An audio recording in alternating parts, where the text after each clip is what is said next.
નમસ્તે, good morning વિદ્યાર્થી મિત્રો. આપણે ચુંબકત્વના દ્રવ્યમાં એક આગળનો મુદ્દો ભણીએ 5.5 પેજ નંબર 189 મેગ્નેટાઇઝેશન અને મેગ્નેટિક તીવ્રતા. ખાસ યાદ રાખજો, આ એક બહુ અગત્યની વાત છે. આ બાબત તમને સારી આવડશે તો આગળ તમારે જે ચુંબકીય પદાર્થોનું વર્ગીકરણ છે, ડાયામેગ્નેટિક, પેરામેગ્નેટિક, ફેરોમેગ્નેટિક, આવા 3 વિભાગમાં વર્ગીકરણ છે, એ તમને સારી રીતે આવડશે. ખાસ યાદ રાખજો, આ મેગ્નેટિક તીવ્રતા અને મેગ્નેટાઇઝેશન, એમાં પહેલા આપણે વાત કરીએ આ મેગ્નેટાઇઝેશન એટલે શું, એનો એકમ અને પારિમાણિક સૂત્ર અથવા પરિમાણ જણાવો. આવો 2 માર્ક્સમાં પ્રશ્ન પૂછાય. તો પહેલા આપણે આવી નાની વાત કરી લઈએ. તો કોઈ પણ પદાર્થ છે, એ પદાર્થના પરમાણુઓ છે, એ પરમાણુઓ ન્યુક્લિયસની આજુબાજુ વર્તુળમય ગતિ કરતા હોય છે અથવા કક્ષીય ગતિ કરતા હોય છે. અને આવી ઇલેક્ટ્રોનની કક્ષીય ગતિના કારણે પ્રવાહગાળા રચાય. અને આપણે એવું ભણી ગયા કે દરેક પ્રવાહગાળાને તેની પોતાની ચુંબકીય ચાક માત્રા હોય છે. અને માટે એમ કહી શકાય કે દરેક પરમાણુ પણ કંઈક ચુંબકીય ચાક માત્રા ધરાવતો હોય. અને કોઈ પણ પદાર્થની ચુંબકીય ચાક માત્રા કેટલી હોય, તો આખા પદાર્થની ચુંબકીય ચાક માત્રાની આપણે વાત કરીએ તો આવા દરેક પરમાણુની ચુંબકીય ચાક માત્રાઓ સદિશ સ્વરૂપે ઉમેરાય અને આપણને જે મળે એ આપણી પરિણામી ચુંબકીય ચાક માત્રા અથવા મેગ્નેટિક ડાયપોલ મોમેન્ટ મળે. હવે જરા વાત કરીએ કે એમાં મેગ્નેટાઇઝેશન એટલે શું. તો કોઈ પણ પદાર્થનું મેગ્નેટાઇઝેશન એટલે એકમ કદ દીઠ કુલ ચુંબકીય ચાક માત્રા. એટલે એની વ્યાખ્યા ખાસ યાદ રાખજો કે એકમ કદ દીઠ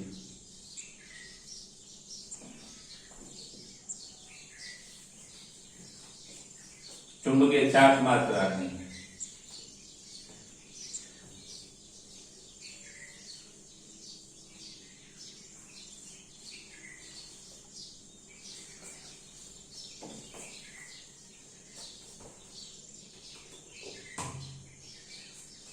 ને તે પદાર્થનું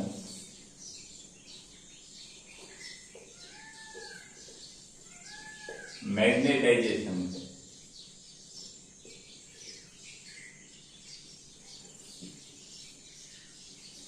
અથવા એને મેગ્નેટાઇઝેશનની તીવ્રતા પણ કહેવામાં આવે છે. મેગ્નેટાઇઝેશન કેપિટલ M કહે છે. અને માટે મેગ્નેટાઇઝેશન M બરાબર શું થાય, તો ધારો કે ચુંબકીય ચાક માત્રાને આપણે M કહીએ છીએ અને આખા પદાર્થની કુલ ચુંબકીય ચાક માત્રા એટલે M ટોટલ કહેવાય. અને છેદમાં એકમ કદ દીઠ એટલે કદ વડે આપણે ભાગી નાખવું પડશે, એટલે આવું થશે. ખાસ યાદ રાખજો કે આ ચુંબકીય ચાક માત્રા સદિશ રાશિ છે, આ પણ સદિશ રાશિ છે. અહીં V એ શું છે કે V એ પદાર્થનું કદ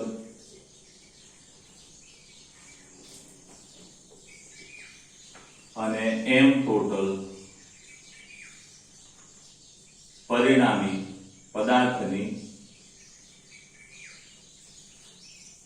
કુલ એટલે કે પરિણામી મેગ્નેટિક મોમેન્ટ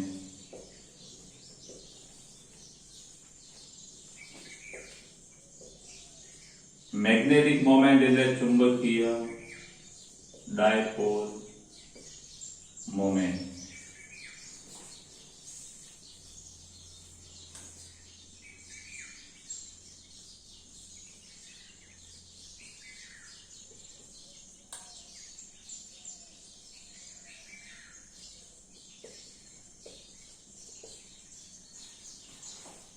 આના એકમની આપણે વાત કરીએ તો m નો એકમ શું થાય?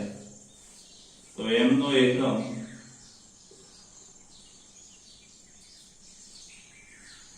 ચુંબકીય ચાક માત્રાનો એકમ આપણે ભણી ગયા એમ્પિયર મીટર સ્ક્વેર. ચુંબકીય ચાક માત્રા એમ્પિયર મીટર સ્ક્વેર અને કદનો એકમ મીટરની 3 ઘાત એટલે એમ્પિયર પર મીટર. એટલે આને a m-1 કહેવાશે. અને માટે એનું પારિમાણિક સૂત્ર શું થાય?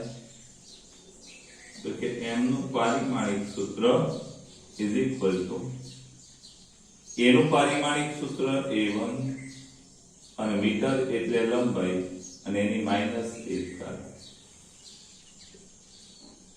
આને આવી રીતે પણ લખાય કે l-1 અને l ની a ની 1 ઘાત.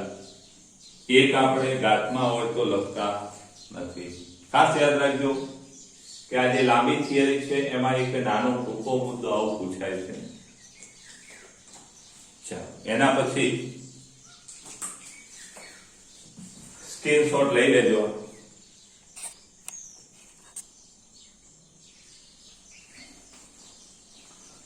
હવે સોલેનોઇડ માટે મેગ્નેટાઇઝેશન m, ચુંબકીય તીવ્રતા h ને ચુંબકીય તીવ્રતા કહેવામાં આવે છે અને ચુંબકીય ક્ષેત્ર b વચ્ચે સંબંધ દર્શાવતું સમીકરણ મેળવો.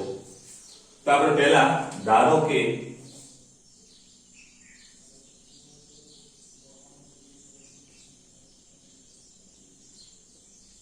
એકમ લંબાઈ દીઠ n આટા ના સોલેનોઇડમાં વહેતો વિદ્યુત પ્રવાહ I હોય તો તેમાં ચુંબકીય ક્ષેત્ર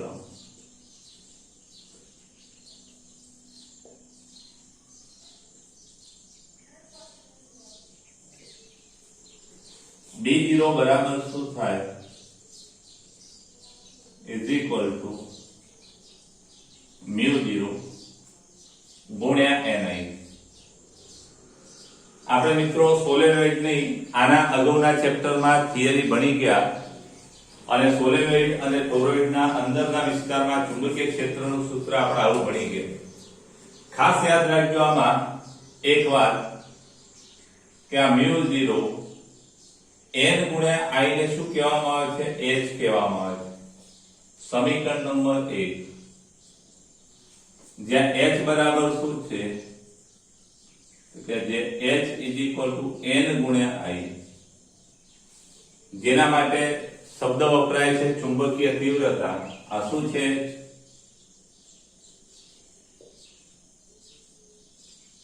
ચુંબકીય તીવ્રતા. સોલેનોઇડમાં એકમ લંબાઈ દીઠ પ્રવાહ તરીકે પણ એને ઓળખવામાં આવે છે. એટલે ખાસ યાદ રાખજો h ની વાત મેં અહીંયા જ કરી નાખી. આ વસ્તુ બહુ મહત્વની છે, આગળ દાખલાઓમાં પણ કામ આવશે. હવે આ જે સૂત્ર છે એ આપણે સોલેનોઇડના અંદરના વિસ્તારમાં મળતું ચુંબકીય ક્ષેત્ર છે. આપણે કોઈ માધ્યમ મૂક્યું નથી, એટલે કે આ જે વિસ્તાર છે એ સંપૂર્ણ કેવો છે? તો કે ખાલી છે, શૂન્યાવકાશ છે. ખાસ યાદ રાખજો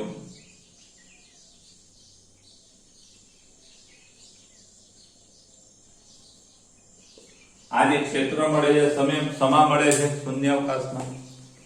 હવે આપણે શું કરીએ કે જે પદાર્થનું મેગ્નેટાઇઝેશન શૂન્ય ના હોય, એટલે જે પદાર્થ પોતાનું મેગ્નેટાઇઝેશન ધરાવી શકે એવો હોય, એવા પદાર્થને આપણે સોલેનોઇડમાં મૂકીએ. ધારો કે અથવા હવે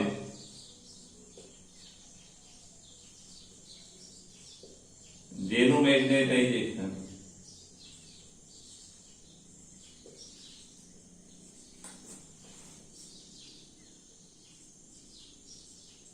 અશૂન્ય હોય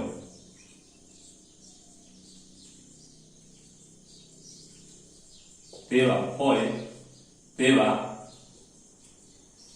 પદાર્થને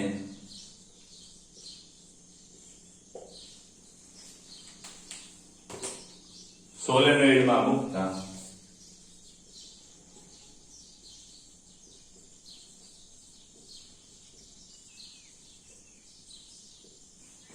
કુલ ચુંબકીય ક્ષેત્ર કેટલું થાય?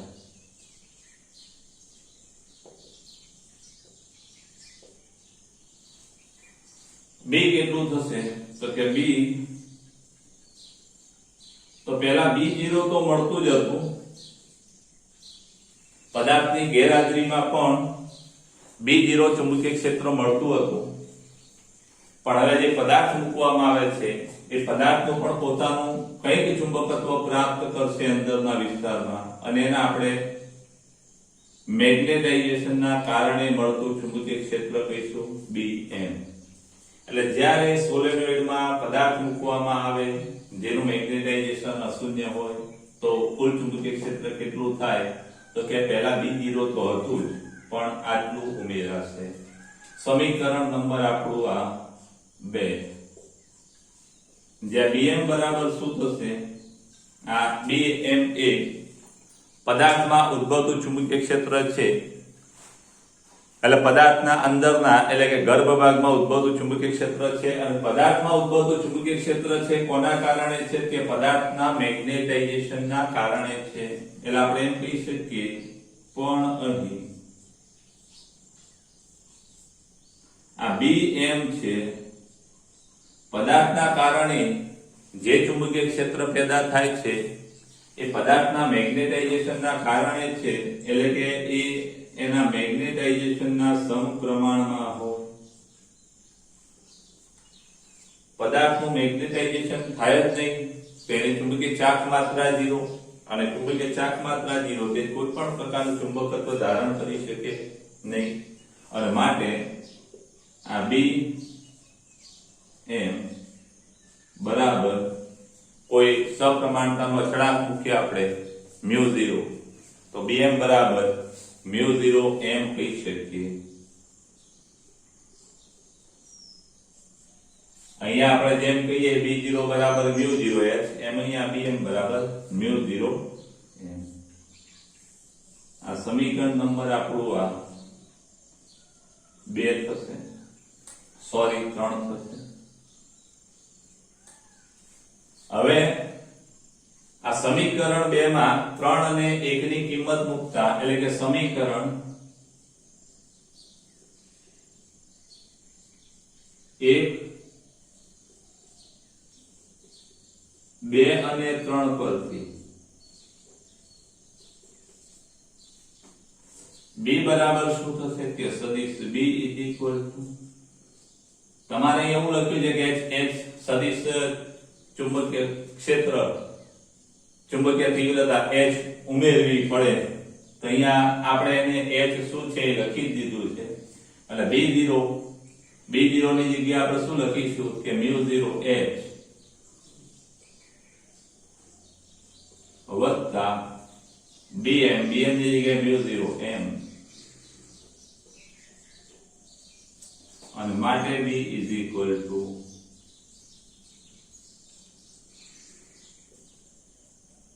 μ0 આપણે બહાર કાઢીએ, કૌંસમાં સદિશ H વત્તા સદિશ m થાય. આ આપણું સમીકરણ છે જે માંગેલું છે. આ પ્રશ્ન તમારે એક પૂછાય, આ સમીકરણ મેળવો, તમારા આ રીતે લખેલું છે ચોપડીમાં, h ને સૂત્રનો કર્તા બનાવેલો છે કે h ઉમેરી શકાય, અને h બરાબર B0 ભાગ્યા μ અને માઈનસ m રાખેલું છે. આ રીતે લખેલું છે અહીંયા વચ્ચે. ખ્યાલ આવી ગયો? પણ જો આટલી વસ્તુ તમે સમજી લો તો પછી આ થિયરીમાં બહુ કન્ફ્યુઝન રહેશે નહીં. પેલો h ક્યાંથી આવ્યો? આ h એક ચુંબકીય તીવ્રતા છે, અને ચુંબકીય તીવ્રતા એટલે એકમ લંબાઈ દીઠ સોલેનોઇડમાં પ્રવાહ અથવા સોલેનોઇડમાં વહેતો પ્રવાહ અને ગુણ્યા એકમ લંબાઈ દીઠ આંટાની સંખ્યા. બરાબર? એટલે આ બી એચ અને એમ વચ્ચેનો સંબંધ મેળવવો તમારે પૂછાય તો તમારે અહીં સુધી ખાસ તૈયાર કરી નાખવાનું. સ્ક્રીનશોટ આનો ખાસ લઈ લેજો.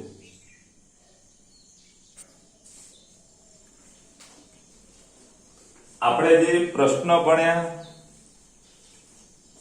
આ જે પ્રશ્ન છે પૂછાય તો તમારે આટલી વાત લખવાની. હવે આપણે એ થિયરી આગળ ચલાવીએ. ખાસ ધ્યાન રાખજો. હવે હું આ પ્રશ્ન કાઢી નાખું છું. આ થિયરી હવે આપણે આગળ ચલાવીએ. હવે એક વાત સમજી લેજો કે ધારો કે કોઈ પદાર્થ છે આપણી પાસે,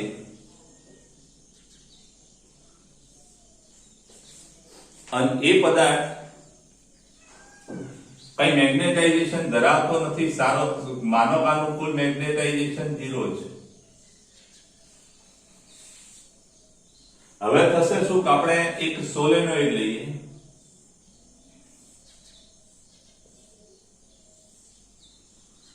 અને એ સોલેનોઇડ ની અંદર આ સોલેનોઇડ માંથી આપણે વિદ્યુત પ્રવાહ પસાર કરીએ.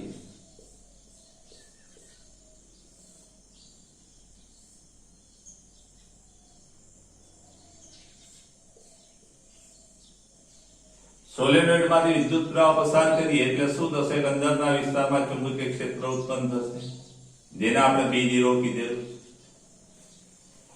B0 જેટલું ચુંબકીય ક્ષેત્ર ઉત્પન્ન થશે. હવે આ જે પદાર્થ છે એની અંદર મૂકી દેવામાં આવશે. જેવો તમે આ પદાર્થ અંદર દાખલ કરો એટલે થશે શું તો કે આ પદાર્થની પરમાણુઓની ચુંબકીય ચાક માત્રાઓ હોય, અને એ પરમાણુની ચુંબકીય ચાક માત્રાઓ પર શું લાગશે? આ અંદરના ચુંબકીય ક્ષેત્રના કારણે ટોર્ક લાગે. ટોર્કનું સૂત્ર તમે ભણ્યા, ટોર્ક બરાબર m ક્રોસ b. એટલે બધી જુદી જુદી પરમાણુની ચુંબકીય ચાક માત્રાઓ અસ્તવ્યસ્ત હશે. હવે શું થશે કે આ ચુંબકીય ક્ષેત્રના કારણે ટોર્ક લાગશે, એટલે ક્ષેત્રની દિશામાં ગોઠવવાનો પ્રયત્ન કરશે, અને પદાર્થ કઈક પરિણામી ચુંબકીય ચાપ માત્રા ધારણ કરશે, જેને આપણે એમ ટોટલ કીધેલી આગળ. પદાર્થમાં કઈક ચુંબકીય ચાપ માત્રા એમ ટોટલ પેદા થશે, અને એને તમે કદ વડે ભાગશો એટલે શું મળશે? એમ મળશે. એટલે કઈક મેગ્નેટાઇઝેશન પદાર્થમાં પેદા થશે. હવે એક વસ્તુ ખાસ યાદ રાખજો કે આ ચુંબકીય ક્ષેત્ર B0 છે જ નહીં. ચુંબકીય ક્ષેત્ર છે જ નહીં, ચુંબકીય ક્ષેત્ર નથી. ખાસ યાદ રાખજો કે આ ચુંબકીય ક્ષેત્ર છે કોના કારણે? H ના કારણે. એટલે H છે જ નહીં. H Ni. સોલેનોઇડમાં પ્રવાહ છે જ નહીં, તો આ પદાર્થનું મેગ્નેટાઇઝેશન થશે નહીં. એટલે H બરાબર 0 લેવામાં આવે તેમ બરાબર પણ શું થાય? 0. હવે જેમ જેમ આ પ્રવાહ પસાર કરશે એટલે બધી મેગ્નેટિક મોમેન્ટ, બધી પરમાણુની મેગ્નેટિક મોમેન્ટ આ દિશામાં ગોઠવવાનો પ્રયત્ન કરશે, અને પરિણામે શું થશે તો કે જેમ તમે I વધારશો, I વધે તો H વધે, અને H વધે તો પેલી પરમાણુ ડાયપોલ બધી આમ ગોઠવાય એટલે મેગ્નેટાઇઝેશન એમ પણ વધે. એટલે ખાસ યાદ રાખજો, H ના વધારા સાથે M વધે. H એ બાહ્ય પરિબળ છે. બાહ્ય પરિબળ એટલે બહારથી પેદા કરેલું ચુંબકીય ક્ષેત્ર.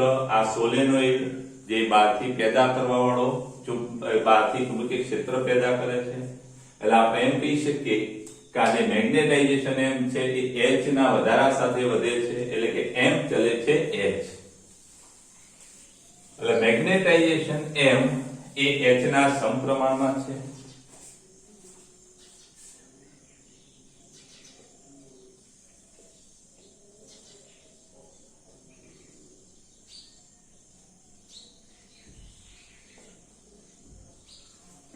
બાહ્ય પરિબળ એટલે H.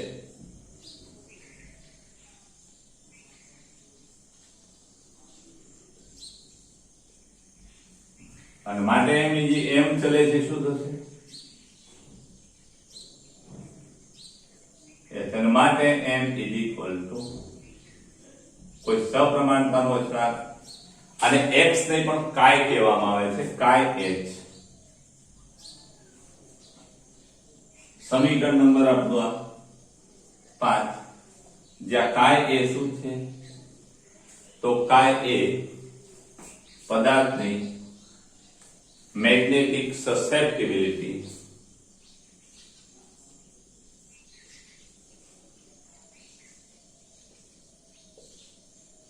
મેગ્નેટિક એટલે ચુંબકીય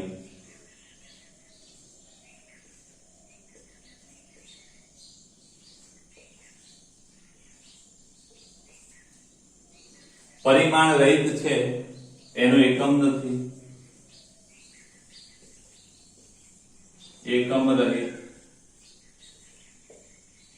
એકમ રહિત અથવા પરિમાણ રહિત રાશિ છે કાય. હવે એક વાત ખાસ યાદ રાખજો કે આ કાય એ અગત્યની રાશિ છે. કાયના મૂલ્ય પરથી પદાર્થના ચુંબકીય ગુણધર્મોના આધારે તેનું વર્ગીકરણ કરવામાં આવે છે. જો કાય નું મૂલ્ય નાનું અને ધન હોય તો પેરામેગ્નેટ પદાર્થ પેરામેગ્નેટ હશે. કાયનું મૂલ્ય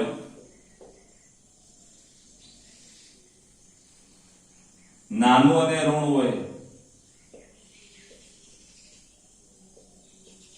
તો ડાયામેગ્નેટ.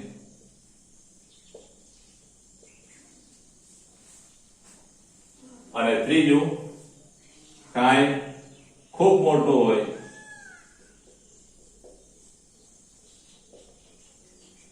તો ફેરોમેગ્નેટ. તેવા પદાર્થને ફેરોમેગ્નેટ કહેવામાં આવે છે. એટલે કે આ કાયના મૂલ્યના આધારે આપણે પદાર્થનું વર્ગીકરણ કરીએ છીએ. ખાસ યાદ રાખજો કોઈ બુકોમાં કાયની જગ્યાએ કાય એમ પણ લખવામાં આવે છે. આટલી વસ્તુ જરા યાદ રાખજો. હવે આ જે સૂત્ર છે એનો ઉપયોગ આપણે આમાં કરીએ. સમીકરણ 4 માં 5 નો ઉપયોગ કરતા એટલે કે સમીકરણ 4 અને 5 પરથી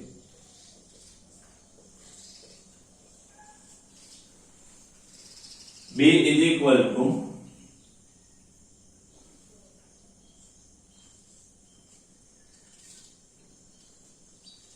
mu 0 H અને વત્તા m ની જગ્યાએ શું લખાય? કાય h.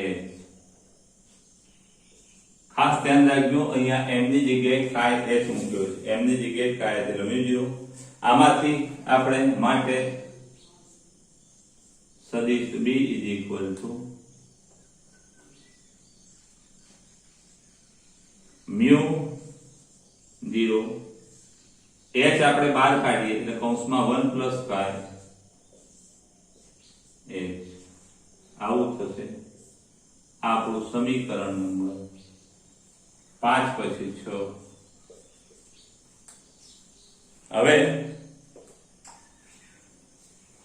આ b અને h વચ્ચે b h અને કાય વચ્ચે સંબંધ દર્શાવતું સમીકરણ છે. એમાં mu 0 આગળ આવી ગઈ છે શૂન્યાવકાશની પરમિટિવિટી. હવે એક વાત સમજી લેજો કે જો શૂન્યાવકાશ હોય તો શૂન્યાવકાશમાં સોલેનોઇડમાં ચુંબકીય ક્ષેત્ર B0 બરાબર mu 0h આવે. તો શૂન્યાવકાશની જગ્યાએ કોઈ માધ્યમ મૂક્યું હોય અને માધ્યમમાં જે પરિણામી ચુંબકીય ક્ષેત્ર મળે એ h સાથે માધ્યમના mu ગુણવાથી મળે. એટલે આપણે એમ કહી શકીએ કે પણ B બરાબર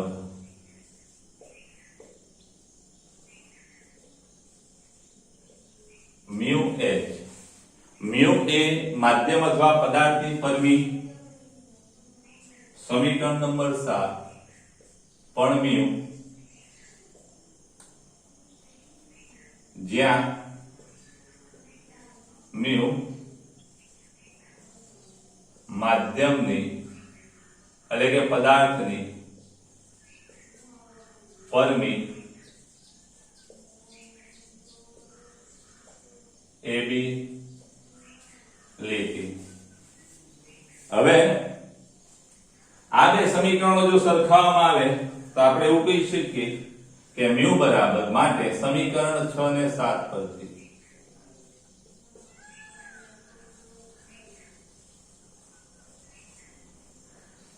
mu h is equal to mu 0 1 plus chi h.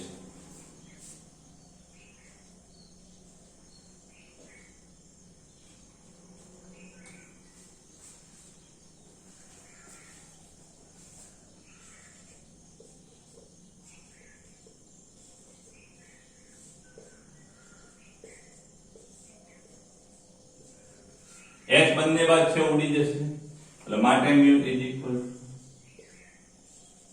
mu 0 1 plus chi સમીકરણ નંબર આપણો આ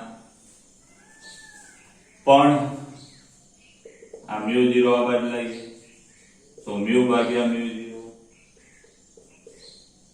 0 1 plus chi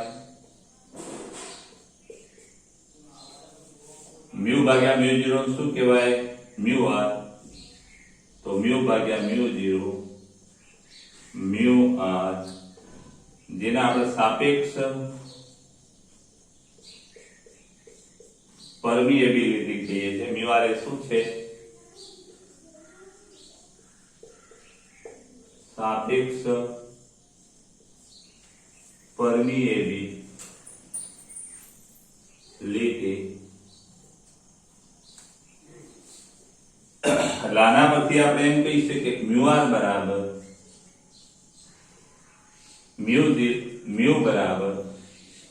mu બરાબર mu 0 ગુણ્યા mu r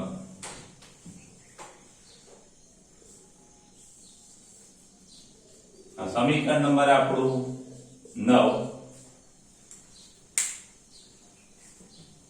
હવે આપણે આ 9 નો ઉપયોગ 7 માં કરીએ તો એક સમીકરણ આવું પણ મળે આ સમીકરણ 10 નો ઉપયોગ 7 માં કરીએ તો b બરાબર આવું પણ એક સૂત્ર મળે કે આ mu ની જગ્યાએ શું મુકાય mu 0 mu r એટલે કે mu r mu 0 h એટલે કે mu r mu 0 h બરાબર શું છે તો કે b0 એટલે કે b0 આ એક અગત્યનું સમીકરણ છે ખાસ યાદ રાખજો કે ચુંબકીય ક્ષેત્ર છે એ સાપેક્ષ પરમિએબિલિટી ગણો થઈ જાય છે આ જે થિયરી છે એ તમે બહુ સારા અક્ષરે લખી દેજો અને એમાં ખાસ યાદ રાખવા જેવા સૂત્રો તમને લાલ પેનથી ટીક કરું તમે ખાસ યાદ રાખી લેજો એક આ